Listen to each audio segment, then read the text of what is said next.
What about franchise coaching? What about coaching for these people once they get in there as to how to do this? You've helped them buy. Now you've got an existing base of customers that knows, likes, and trusts you, and now they're in their franchise. But they probably could use some guidance, right?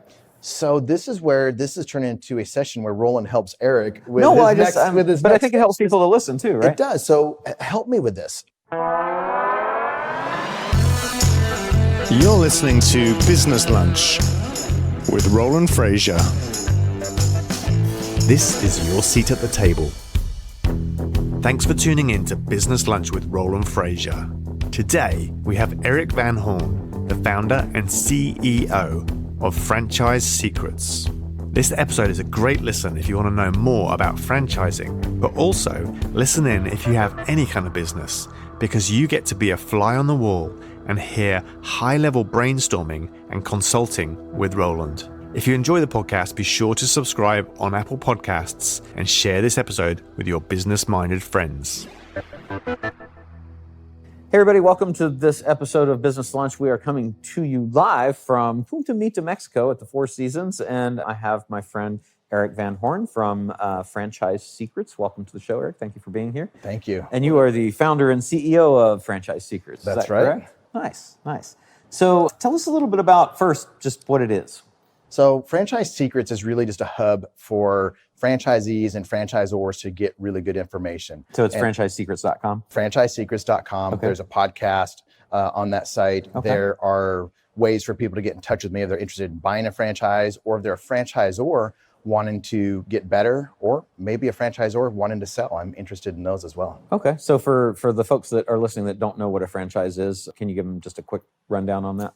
Yes, a lot of people get confused with franchisee and franchisor. Right. So Right. a franchisor is the parent company. That is the McDonald's. The McDonald's is the franchisor, and they bring in franchisees to help run the individual units. So an individual owner of McDonald's, wherever you live, is a franchisee of McDonald's. And the OR basically has a system, a logo, a brand, and a system that they allow someone else to buy the right to have a store or the ability to sell that brand on their own, right? Yes, and I think one of the points that you made is a system, and a lot of people get caught up on specific IP or something that's really unique about something. McDonald's, they sell hamburgers. Right. They just have a better system, a proven system. Is it still called the Speedy system? I don't know what it's called. Did you see the founder, the McDonald brothers? It was really saw cool that. watching them. I wondered if it was true that they actually in real life did it out on a tennis court and charted it out and did like all the motions of this is how, because it seems like It wouldn't surprise me. I totally believe that that's what happened. Oh yeah, If it that's didn't how things happen, start. I'm going to continue to believe that that's what happened. Yes, we'll believe it. So yes, 100%. That is exactly what happened. Okay, so why would somebody want a franchise? Like, why would they pay somebody else for their system and their brand when they could just do it all themselves? Someone that's never created something from scratch does not understand the challenge of creating and learning how to do everything from zero. It's freaking hard. It's very hard. And franchises aren't right for everybody, but the good ones have that all figured out. Okay. And they have franchisees, not only the franchisors that figured out, but franchisees who've been in the system for a long time, and they help the brand get better. So you get just a brain trust of the franchisees and the franchisor who hopefully has figured out how to do things more efficiently and faster and better. And that helps you as a franchisee shortcut success. Who is the ideal person? Like, who's the ideal person to the customer for a franchise? I think there's two. One is a person that's in corporate America. And then the other one is someone like myself who is a serial entrepreneur. So I'll go to the person that's in corporate America today. They hate their job. Right. They wake up on Sunday and know Monday's around the corner. And so they hate Sundays and Not they happy. hate Mondays even more. Right. And they are running from something, right? And they want freedom. They want lifestyle. They want everything that they don't have. There are semi-absentee franchises where they can keep their day job and get to the point in their franchise where they can quit their day job. That's what they want. And there's certain franchises. Semi-absentee, you said. Semi-absentee. What does that mean exactly? Means the system's designed for the franchisee to have a manager in place that can run the day-to-day of the business. Okay. Like as we want, that's how you and I are. We want businesses that can be run by a manager. Yes. I don't want to be doing everything day to day. Right. And so that's what these semi-absentee models are made for. They are designed. You should be able to talk to franchisees who are actually having managers in place, doing the business, running the business, and taking care of everything, and you're monitoring the business and getting involved when you need to. And then what kind of time commitment would a semi-absentee franchise require from an owner? Everything varies, right? But in general, I would say 10 to 20 hours a week. So it's still a significant amount of time, but it's just depends how good you are at delegating. You just don't have a job. You don't have a job. Right. It depends how good you are at delegating or expanding. Once you have 3, let's say, stores of whatever it is open, life gets a lot easier because you have a district operational manager in place. You have managers that have been there for a while. Life's a lot easier. But when you first get started, you should expect to be involved and get to know the business so you can make the right decisions as you hire people. And do you help people at all of those levels? Like, do you help people that are just kind of wanting to get in, but like say you're Magic Johnson, right? I think he has like 3,000 franchises or something like that. If it's an investor that comes in and says, hey, I'm just looking for a good place to put my money. I'm not sure about real estate. I don't know about other stuff. I like the idea of this brand. I've heard of it. Is it a good thing for them, or? There are, and that's me. That is, the second group of buyers is somebody like me who doesn't want to start something from scratch necessarily. I may not want to buy an existing business, but I want to have a system of doing business where I'm not training the manager and everything. They can go to the franchisor and get trained. Go to the Hamburger University. Or Hamburger University, exactly. And every franchisor should have some type of training like that. And I want to send them to the basic level of training. So the franchisor is doing that for them. And it's not me as the owner or the founder of the business doing that. So I like franchises that I can do that. And they have really good training systems for franchisees to put their managers through. Okay. And so those are two groups of people. And what about the franchisor? Do you work with those guys at all? So, like somebody that has a business and they're like, hey, I'd like to have a bunch of people paying me to have my systems and stuff. Yes, and I'm working with those. A partner of mine, Bedros Keuilian, who's the founder of Fit Body Bootcamp. He and I are helping franchisors grow and scale their franchise. Okay. I've owned 6 different brands as a franchisee. What have you owned? What kinds of things? Liberty Tax. So tax services? Tax service, as in the home care business. Okay. As an area developer in the tax business, which is really a marketing business. Yeah. Home care is really a people business, a recruiting talent, and then finding them places for an employment, and that's what that business is. And then I've been in the beauty industry with eyelash extensions with Amazing Lash Studio, the salon business with Solo Salon Suites, which is not in the salon business. It is a real estate play. Yeah, it's a rental, right? It's a rental Landlord play. Tenant, yeah. Yes. Yeah. So, and then as a franchisor, I just acquired a roofing company, and we are taking that, rebranding it, and that is going to be the first franchise that I'm involved with as a franchisor. Nice. That's kind of exciting. Are you very scared at all from the stories that and we have a friend that's going through some challenges in the franchise? Should that make people nervous about franchising the business that they own, do you think? Heck yeah. they should be nervous. Yeah. They should be asking the right questions, really. So if they ask the right questions, then they find out how nervous they should be or shouldn't be. And a lot of people, it's a passion, it's their baby, it's their passion project. And if that's the case, and you have a really good lifestyle and that business is making a lot of money for you, and you are enjoying this lifestyle that you've always wanted to create, and you thought the next step for me in success is to franchise it, that's an initial first step that a lot of these successful entrepreneurs have. But then they really start to look into it. They talk to somebody like myself and Bedros who have seen it firsthand or experienced it firsthand. And franchising is not just about expanding your business. You are now in the business of helping franchisees become successful. Not for everybody. Yeah. And as a franchisor, you're never going to make everybody happy. You're rarely going to make anybody happy. Right. That sounds depressing. It does. No, I don't want to do it. No. But I'm excited to be in it. I have a lot of friends that are franchisors and they love it. You just have to know what you're getting into. And if that thing that you know that you're getting into is the right thing for you, then it's a great thing. Okay. And basically your business now is helping people along all those different paths, right? I help. Yeah. And a lot of what I've done in the past, and I still continue to do, is help people that are in corporate America find some franchise brands to invest into or buy and own and operate. And then people like myself who own different franchises as a franchisee, wanting to know what's that second brand or that third brand and what are the pitfalls that I should be aware of owning a second or third brand, and help them find brands that would match them, because I've done it. I've been there. And what's the average investment? What's the range? Because I know McDonald's is like $1 million or $2 million or something like that. And then you also have to build the store. Yes, and Planet and then Fitnesses there are others that are small, right? Yeah, for an example, in the salon suite business, it was over $1 million each one that we opened up. Right. So we would get some kickbacks from the landlord, and there's some different things to do to lessen that expense. But on average, we were putting in $1 million into that business. There were other ones when I was in the tax business, it was $150,000 or less. Mm-hmm. So that's the range that I see, $150,000 for some type of service-based company to over $1 million, depending on what's involved. Right, okay. And so for your business, which is the business of advising all these people, you've built, can you tell us a little bit about your business model? Like you've built a hub, obviously you got a podcast. Yep, I've got this podcast called Franchise Secrets. And what I want to do there is just educate people on franchising. Roland, there are so many people out there pushing franchises for people who should never buy a franchise. Yeah. And yet there are people that are really good for franchisors as a franchisee that can't find the right ones. Right. And there's thousands of them. There's thousands of them. And most franchises will not make it. It's just like business. Right. But what I want to do is just educate the world of people looking at buying franchises on some real stuff that happens out there so they can make some really good decisions. And I put a lot of content out there on my podcast for that specific reason. That's why people, they find me on the podcast and they realize this guy knows what he's talking about. He actually does what I'm thinking about doing, and he's been doing it for years.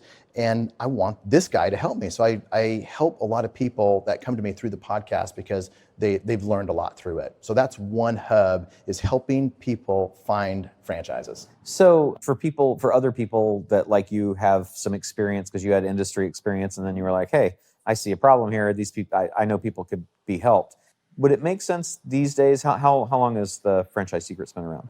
Franchise Secrets, I've been doing this for about 10 years. Okay. So in the current environment, if somebody has knowledge and experience like you do in some other business and they're like, hey, I'd like to help people in my industry. Let's say it's accounting or law or, fence building, whatever.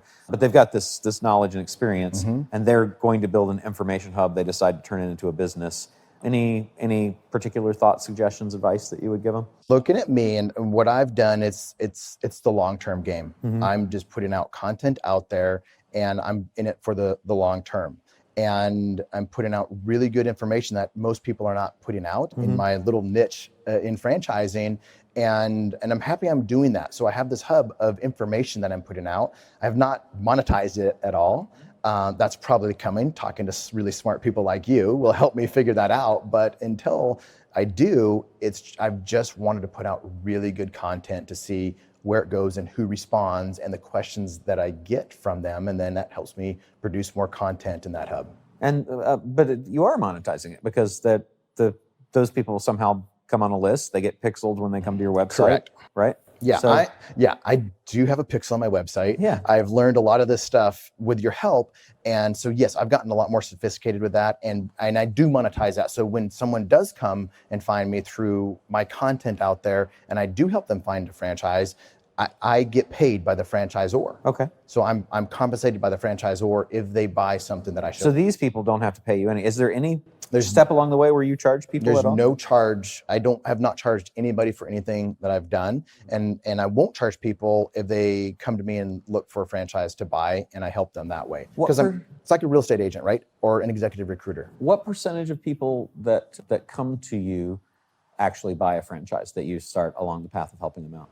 It used to be probably, and franchises in general are about 100 to 1. 100 people inquire with a franchise brand and they get a franchisee out of that. For me, it's really 1 in 4. Okay. When someone comes and they're 25% qualified, of the people are buying. Mm-hmm. Okay. So my initial thought, and we had never talked about this, but would be that you charge them a fee, a search fee, and credit it towards the franchise when they buy it, so that you monetize the 75% that don't turn into money but are taking your time now. Is that something that would work in your business or no? That might work. Let me throw something out there to you to get your advice on it to see. So in 2 weeks, I'm creating a course on how to buy a franchise. Okay. And I'm thinking, about $997, if that's the magic number. That's an unusual price. I don't know how you came up with that.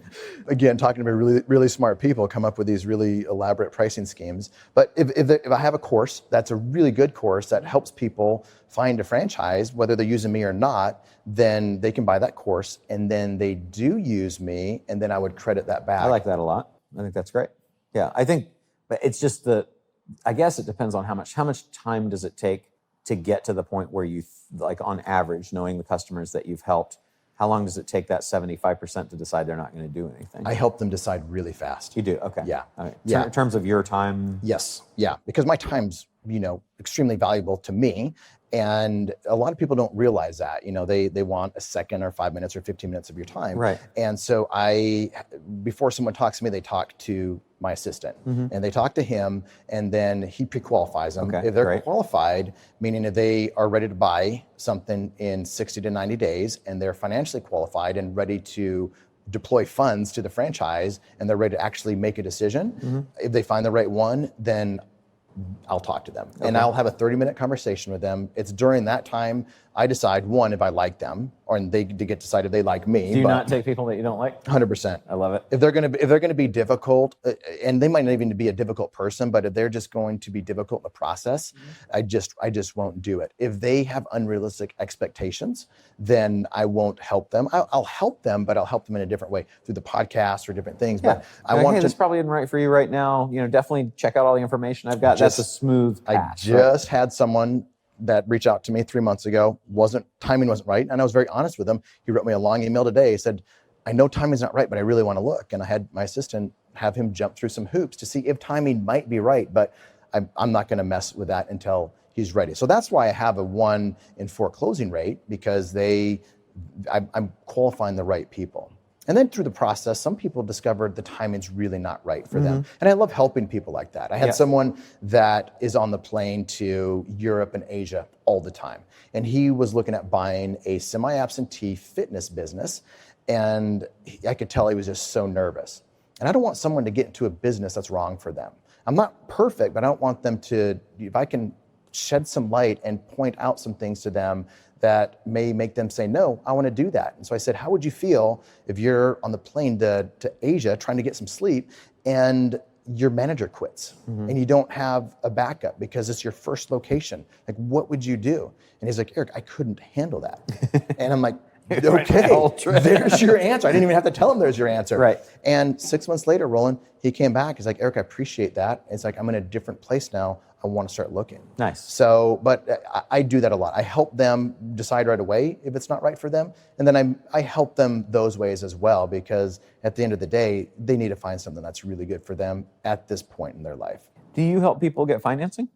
I have a lot of connections with different companies that do the financing. So yes, there's some that are franchise specific. There's some that are a little bit unique out there. I'll just throw a name out there, Apple Pie Capital. Okay. They do SBA loans and some different things, but they basically raise private capital. I'm not saying this 100% correct, but they basically raise private capital and invest into higher risk loans. Okay. And so the underwriting is different on those. So depending on the brand, and they have certain criteria for their brands, but I've used them when we were in the salon business and the SBA stopped funding the salon business that we were in because it was too passive for them.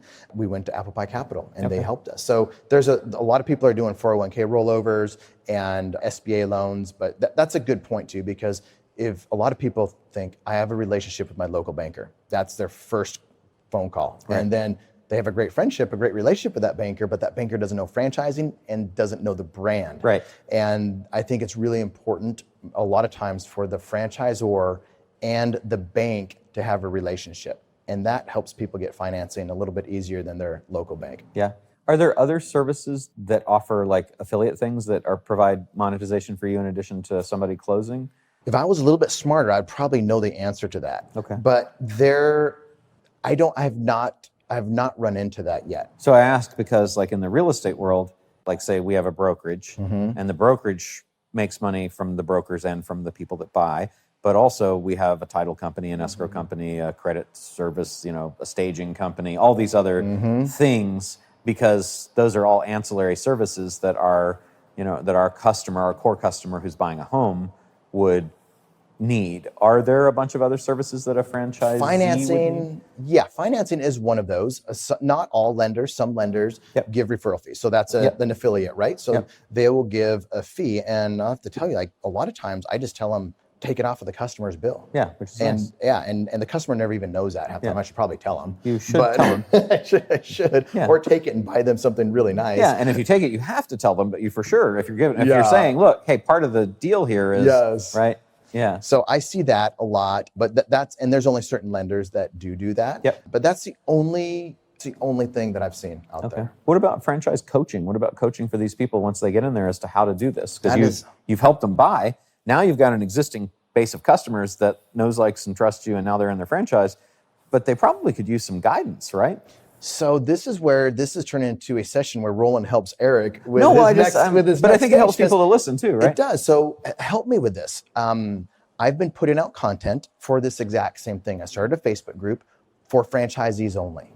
And in that group, I've been giving them some really good insight, information, how to grow and scale and go from 1 unit to 2 units and the challenges and how to save, heartache. And I've been putting a lot of content out there. This morning, I got an email or text message from somebody. He's like, Eric, and I know the guy. He's like, I need help going from 1 store to 2 stores, 2 stores to 3 stores. Right. And here are all of the challenges. And the challenges that he laid out are the challenges that I had already looked at and identified as I've gone through myself and these people need. So one of the things that I've been working on in the Facebook group is just getting a community of franchisees together, because it's really fragmented out there. All these franchisees are fragmented, but they need help in things that I've done over and over for the last almost 20 years. Right. And so I'm looking at holding an event in Nashville this summer where I can bring in some really good franchisees and really smart people along with myself and help some of these franchisees with their biggest challenges and whatever they are. And out of that, if there makes sense to do some type of group coaching or helping them with a mastermind type setting, I want to be able to do that. Both of those things would be, because they're completely different. One more, you can do group coaching or solo coaching or mastermind, but mastermind and one of those two forms of coaching to me goes hand in hand. I don't think I would want to do one-on-one coaching because that just is more of a time suck and less leverage for me. And group coaching sounds fun and enjoyable, and I would enjoy that. Would you spend 4 hours with somebody one-on-one for $5,000? I might. You can say yes or no. Would you spend it for $10,000? Yes. Okay. Would you do it? Okay. So 10. So then there's the number. There's my number. Yeah. So, and that might or might not be the right number because it's probably worth a lot more than that to them. 100%. Right? Oh yeah. But that would be something I would then also add, is I would say that then your menu of services for your event that would be available is, hey, look, I do a group coaching thing. Mm-hmm. I don't want to do one-on-one, so I'm not going to do that. Now you can train, once you go through it's like do things that won't scale to get things that scale. Mm-hmm. After you go through the first training program, group-wise or individually, you can have somebody shadow you from your company that then is learning how to do it. Now they're not you, but you're the most expensive person they would ever get to do it. So that's appropriate for the thing that scales, but also for you to help them with the business, and maybe it's, I do half day for $18,000, right? So maybe, and that's 4 hours. Will I spend 4 hours with somebody for $18,000? Not to make money. I'll do it because that hopefully leads to, I can be an advisor, I get a piece of the company or something like that. So for you, same thing. I would say, if right now it's 10, it's 10. If it's 15, it's 15. If it's 25, it's 25. Doesn't matter, But there should be some, unless you're completely full and don't want to do it, to me, there should be some one-on-one access that's positioned higher, even if it's just to give them a contrast of that versus, hey, if you want Eric, it's $25,000 for the day, right? But fortunately, Eric is available for group coaching, where we do once a week or once every other week or whatever, and it's, $2,000 a month or something like that, right? Because I think that you could provide tremendous value to these people if you would do that. And then the mastermind gives them the opportunity to come together like War Room where we are right Yes. now, right? And share specific franchisee information, and then you could, as you grow it, you'd have the budget to bring in somebody like a Magic Johnson or somebody that would attract other people, and then you've got people that own lots of franchises. That'd be my thinking on it. I like that. And I like the fact of just anchoring the group coaching, and it shows them the value in that, because my time is worth whatever I say Absolutely. it's worth, so there is a point when I would say, no, I'm not going to do this. Right. And yes, I am. And right now that price is $10,000 for 4 hours. I would do that. Yeah. If it's much less than that, I would probably not want to do it. Right. Most of the time. Yeah. So that's a perfect way to come up with that, and then try it. Yeah. Right. And then when you get full at 10, it's 15. Right. I mean, that's how it is. And I was talking to Pete Vargas about this other day. He does this for speakers, and we were talking. I said, he said, how many would you want to do? And I said, I set my goal, my cap for 2020. I don't want to do more than 24 of those, even though it's 4 hours. That's really good pay. Mm-hmm. But I don't want to. It's important to me that I'm not selling my time ultimately, and I'm doing that, as I said, like that's lead flow for me to give value, to show people what I can do. Which I would say for you, then what would the step up be from that 10K or whatever they're spending, right? Where is the opportunity? Is there an opportunity then for you to be an advisor to their franchise thing, or to be an investor in their multi-franchise operation, right? Yes. So then you've got coaching, group coaching, individual consulting, half day, full day, event, and ownership / advisor. So that gives you a pretty big menu of things, right? I like that. Yeah, and there's already been deal flow coming in at the franchisee levels, giving me franchisor deal flow, and franchisor deal flow coming in from the franchisor mastermind that Bedros and I are doing. Yeah. And one of the things that I see opportunity in, there's a lot of people, goes back to the first part of the conversation, a lot of people get into franchising as a franchisor, and they're at 10 or 20 or 30 units. Like, I don't want to be doing this anymore. Right. And I've talked to them, their franchisees are profitable, they're very profitable in their corporate stores, but this is not what they wanted. Yeah. And they have said, we want somebody that has franchising experience to come in and acquire most or all of this company. Right. And it's pretty attractive. And one of the things I've thought about, I can only do so many of those. My time's limited, and they need money as well. And different investment groups or different franchisors need money. And I've thought about and I've got deal flow, a lot of deal flow, bringing in some type of capital, a fund to invest in franchisors. Also acting as a broker, I would think, to help them, because you have this swath of people that you're building. Well, some of them are going to be in acquisition mode, and some of them are going to be in disposition mode. So being the matchmaker that says, Mary owns 15 of these franchises and is like, hey, I never thought it was going to be this much work. But Joe owns 150 of these franchises and says, man, if I could pick up 15 at a time that are already going, I like that. You put those two people together and you charge Mary a brokerage fee or charge Joe a consulting fee. Yep. That to me would be good too. And then the other thing that occurred to me would be recruiting. Because if you've got people who are moving from one franchise to 2 or 3 or 5 or 7, and they need a district manager, they need infrastructure in their companies. So for you to be able to do a job placement thing, when they come to you and they go, hey, Eric, who do I get to do this? No problem. We'll take care of the whole thing for you. It's job placement. You just do it like a recruiter. We take 30% of the first year's salary or whatever. That'd be another pretty significant opportunity for you that would be great value for your people, I would think. I've had that thought cross my mind because I'm doing that for free for people. Yeah, right you shouldn't now. do it for free. Shouldn't. Because there's no value attached to it. No, and then they don't have ownership of it, and you want them to participate in the process in a meaningful way. That makes sense. Yeah.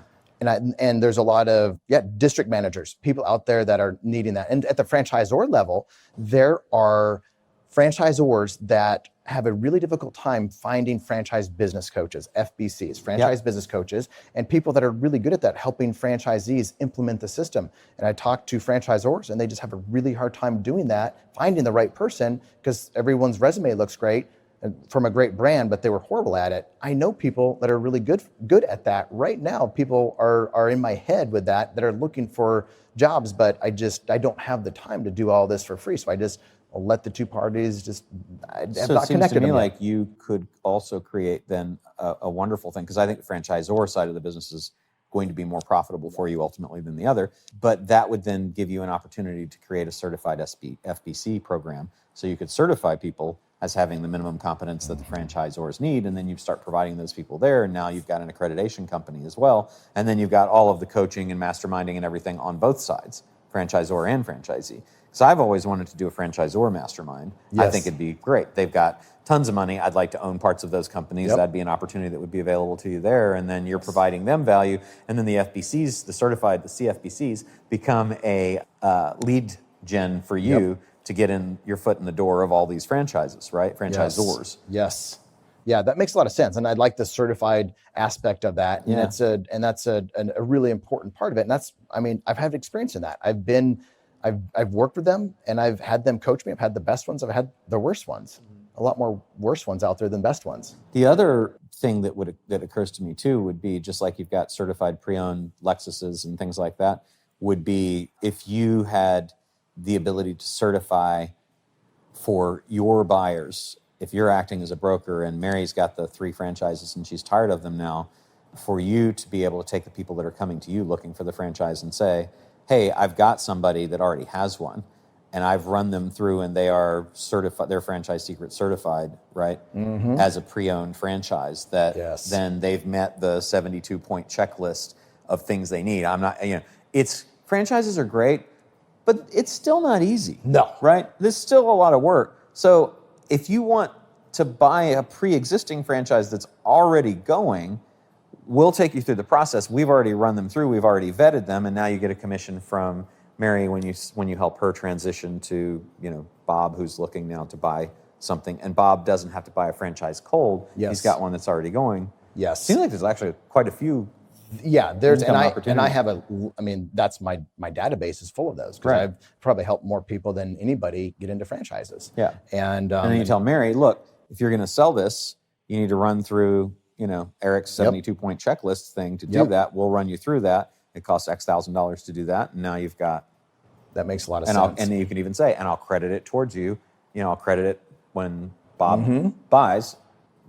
My commission's 10% or whatever it is, and I'll knock that amount off of that. I like that. The other thing that I've thought about is franchise. The best franchises that I've been a part of have a really good network of top performers, the top 10%. And the franchisor was really good at helping them get together, do mastermind. It was a mastermind before I knew masterminds like this existed. Right. But franchisors don't take the time, and they don't know what a value that is, and they don't know how to make it happen. So I was wondering, is there a mastermind as a service? Yeah. Yes, I like it. Is that what you're going to say? Yeah. Yeah. No, I wasn't going to say that, but I didn't even think about mastermind as a, well, I didn't know that term, but that's what I was just thinking. thought of it. So, but did you trademark it? My son's doing it right now. But yeah, so that's to me, that's the thing. It's like, what are all of the things that I can do that will add value? Because all the things we talked about, it's like, those aren't, let me just think of ways to make money. Those are, it started that way, but, but they add real value, right? And so I think, because then you're facilitating you're helping really stop lawsuits against franchisors by helping them have their franchisees be happy by providing services that they ought to take. And I bet you they could take their co-op dollars that they get from their royalty, from their royalty that they have to spend on something that helps the franchisees, and probably direct some of that your way to pay for that. You could actually be a free to them service that is coming from existing budget that already exists without having to be something new, and you'd be adding immense value to them. Oh yeah. That's probably the thing that moved the needle the most for me when I was first getting started in franchising, is a group like that. And just a lot of franchisors don't do it. And that's a way for them to be able to do it without having to come out of pocket for it. Brilliant. That's kind of fun. Yeah. I like it.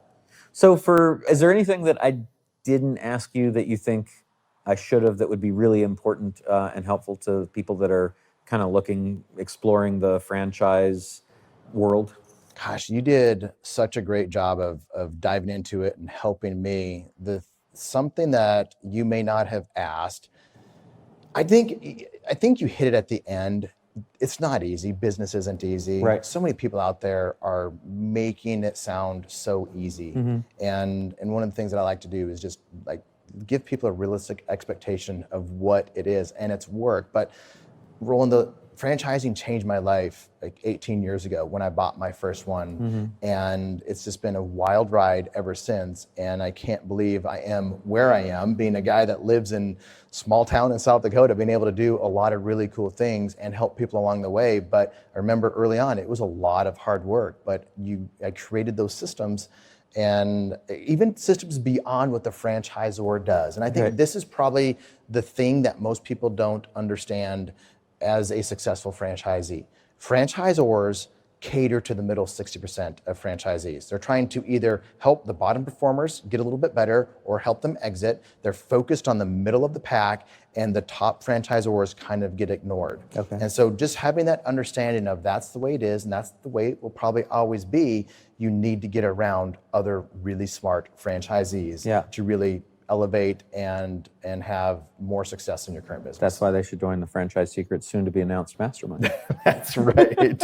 For people that want to get a hold of you, best ways are, podcast is called Franchise Secrets. That's probably the best way to go look at a lot of my content. Follow me on Facebook, Franchise Secrets, and just Franchise Secrets. Search for it and you'll find me. Awesome. Thank you for being on the show today. I really appreciate it. Thanks, Roland. My pleasure.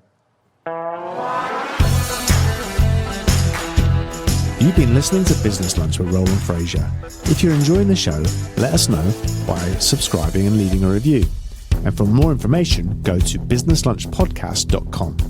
Thank you for listening.